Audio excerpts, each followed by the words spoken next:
ശബരിമല യുവതീ പ്രവേശത്തിൽ ഏപ്രിൽ 7 മുതൽ വാദം കേൾക്കാൻ സുപ്രീംകോടതി തീരുമാനിച്ചതോടെ തെരഞ്ഞെടുപ്പിന് തൊട്ടു മുൻപ് സർക്കാരിന് നിലപാട് വ്യക്തമാക്കേണ്ടി വരും. പുനഃപരിശോധനയെ ഇതുവരെ എതിർത്തിട്ടുണ്ട് എന്നാണ് സംസ്ഥാനത്തിന്റെ അഭിഭാഷകൻ കോടതിയെ അറിയിച്ചത്. അതേസമയം സർക്കാർ നിലപാട് തിരുത്തുമെന്നാണ് പ്രതീക്ഷയെന്ന് NSS general secretary G. Sukumaran Nair, SNDP യോഗം ജനറൽ സെക്രട്ടറി വെള്ളാപ്പള്ളി നടേശൻ എന്നിവർ പ്രതികരിച്ചു. ഈ കോടതിയിൽ ഈ കേസ് നിലനിൽക്കെ തന്നെ അതിനൊരു തീരുമാനമുണ്ടാകാതെ തന്നെ ഈ ഗവൺമെൻറ് തന്നെ ഈ പഴയ ആചാരക്രമങ്ങളിൽ അനുസരിച്ച് കഴിഞ്ഞ 5-6 വർഷമായിട്ട് കാര്യങ്ങൾ നടത്തിക്കൊണ്ട് പോവുകയായിരുന്നു. ആ ഒരു സാഹചര്യത്തിൽ ഗവൺമെൻറ്റും ദേവസ്വം ബോർഡും പഴയ സാഹചര്യത്തിലേക്ക് അനുകൂലമായ ഒരു നിലപാട് സ്വീകരിക്കും എന്ന് ഞങ്ങൾ വിശ്വസിക്കുന്നു എന്നാണ് പറഞ്ഞത്. പ്രതീക്ഷിക്കുന്നുണ്ടെന്നല്ലേ പറഞ്ഞത്. അങ്ങനെ അതിൻ്റെ അടിസ്ഥാനം അവർ നേരത്തെ തന്നെ ഇത് നടപ്പാക്കി.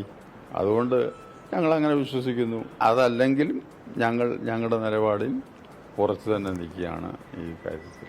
അതിനു വേണ്ട എല്ലാ കോടതിയിൽ ഞങ്ങളെ റെപ്രസെൻ്റ് ചെയ്യാനുള്ള എല്ലാ ശക്തമായ നിലപാടും ഞങ്ങൾ സ്വീകരിച്ചിട്ടുണ്ട്.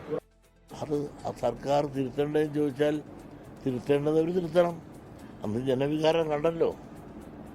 ആ ജനവികാരത്തിൻ്റെ അടിസ്ഥാനത്തിൽ പിന്നീട് സർക്കാർ അതുകൊണ്ട് തിരുത്തിയതിൻ്റെ പ്രവർത്തനം കൊണ്ട് തിരുത്തിയതായിട്ട് നമുക്ക് കാണാൻ സാധിക്കുമായിരുന്നല്ലോ. സത്യവാങ്മൂലം വേണോ വേണ്ടയോ എന്ന് സർക്കാർ തീരുമാനിക്കട്ടെ. SNDP യോഗത്തെ സംബന്ധിച്ചുള്ള SNDP യോഗത്തിൻ്റെ അഭിപ്രായം പറയുക എന്നുള്ളതാണ്. സ്ത്രീ പ്രവേശനത്തെ സംബന്ധിച്ചിടത്തോളം ഇന്ന് ആചാരമായി നിൽക്കുന്നത് മാറ്റപ്പെടേണ്ടതല്ല. ആ ആചാരം ഇന്ന് കീഴ്വഴക്കം എങ്ങനെയോ അതനുസരിച്ച് തുടരണമെന്നാണ് ഞങ്ങളുടെ അഭിപ്രായം. വിഷയത്തിൽ പാർട്ടിക്കും സർക്കാരിനും കൃത്യമായ നിലപാടുണ്ടെന്നാണ് CPIM സംസ്ഥാന സെക്രട്ടറി MV ഗോവിന്ദന്റെ പ്രതികരണം. അതുകൂടി കേൾക്കാം. നേരത്തെ ഉണ്ടായിരുന്ന കോടതിയിൽ സുപ്രീം കോടതിയിൽ ചീഫ് ജസ്റ്റിസ് മാത്രമേ ആ കോടതിയിൽ ബാക്കിയുള്ളൂ. അപ്പോൾ ഇന്ന് പരമാവധി വരാൻ പോകുന്നത് ഒരു കോടതി ഉണ്ടാക്കുക എന്നുള്ളതാണ്. ഇല്ല, ഞങ്ങൾക്ക് നിലപാടെടുക്കേണ്ട സമയമായിട്ടില്ല. നിലപാടെടുക്കുമ്പോഴേ പറയേണ്ട കാര്യമുള്ളൂ. ഇപ്പോൾ കോടതി തന്നെ ആയില്ല. നിലപാട് കോടതിൻ്റെ മുമ്പ് പറയാവുന്നത് എന്താണ് എന്ന് പറയാൻ അത് ഗവൺമെന്റിന്റെ ഭാഗമായിട്ട് വരട്ടെ. ഇപ്പോൾ കോടതിന്റെ മുമ്പിലല്ലേ കേസുള്ളത്. ഞങ്ങളുടെ നിലപാടല്ലല്ലോ, കോടതിയുടെ നിലപാടല്ലേ മുമ്പും ഉണ്ടായത്.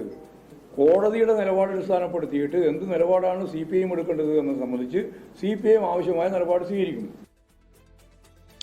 സർക്കാർ നിലപാട് തിരുത്തണമെന്നാണ് കോൺഗ്രസിന്റെ ആവശ്യം. സർക്കാർ തിരുത്തണം, അഫിഡവിറ്റ് തിരുത്തണം. സർക്കാർ നേരത്തെ പറഞ്ഞിട്ടുണ്ടായിരുന്നു ഇതിൽ മാറ്റം ഉണ്ടാവുക എന്ന് പറഞ്ഞുകൊണ്ടാണ് പല സംഘടനകളെയും കബളിപ്പിച്ച് ആഗോള അയ്യപ്പ സംഗമത്തിന് ക്ഷണിച്ചത്.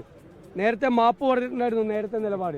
ഇപ്പോൾ സുപ്രീം കോടതിയിൽ ഗവൺമെൻറ് കൊടുത്തിരിക്കുന്ന അഫിഡവിറ്റ് തിരുത്തണം. അത് തിരുത്തിയില്ലെങ്കിൽ ഇവരുടെ കാപട്യം പുറത്തു വരും. ഗവൺമെൻറ് ഉരുണ്ട് കളിക്കുകയാണ്, അഴകുഴമ്പൻ സമീപനമാണ്. ഇന്ന് വരുമ്പോൾ അത് പറയണം, ഞങ്ങൾ തിരുത്താൻ പോകുന്നു, ഞങ്ങൾ തിരുത്തി അഫിഡവിറ്റ് ഇന്ന് കൊടുക്കാം. 10 മിനിറ്റ് മതി ഒരു അഫിഡവിറ്റ് തയ്യാറാക്കാൻ.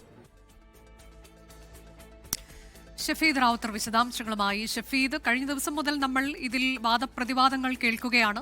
അതിൽ നിന്ന് ഏറ്റവും പ്രധാനമായി സുപ്രീം കോടതിയിൽ കേരള സർക്കാരിന്റെ അഭിഭാഷകൻ ഇതുവരെ പുനഃപരിശോധനാ ഹർജികളെ എതിർത്തു എന്നുള്ളൊരു വാക്ക്, സോഫാർ എന്ന വാക്ക് അഭിഭാഷക പറഞ്ഞതുപോലെ അതാണ് പറഞ്ഞിട്ടുള്ളത്. ഏറ്റവും പ്രധാനപ്പെട്ട ഒരു കാര്യമാണത്. അപ്പോൾ ഇനി എന്താകും നിലപാട് മാറാൻ പോവുകയാണോ എന്നത് പ്രധാനമാകാൻ പോവുകയാണ്. അത് കോടതിയിൽ അറിയിക്കേണ്ടതുണ്ട്. അപ്പോൾ പ്രതിപക്ഷം ഈ പറഞ്ഞുകൊണ്ടിരിക്കുന്ന സത്യവാങ്മൂലം തിരുത്തുമോ എന്നൊക്കെയുള്ളതിൽ ഉത്തരമാകേണ്ടതുണ്ട്. വളരെ പ്രധാനമാണ് നിയമസഭാ തെരഞ്ഞെടുപ്പ് അടുത്തിരിക്കുന്ന ഈ വേളയിൽ സർക്കാരിനെ സംബന്ധിച്ച് നിലപാട് അറിയിക്കൽ. ഷഫീദ്,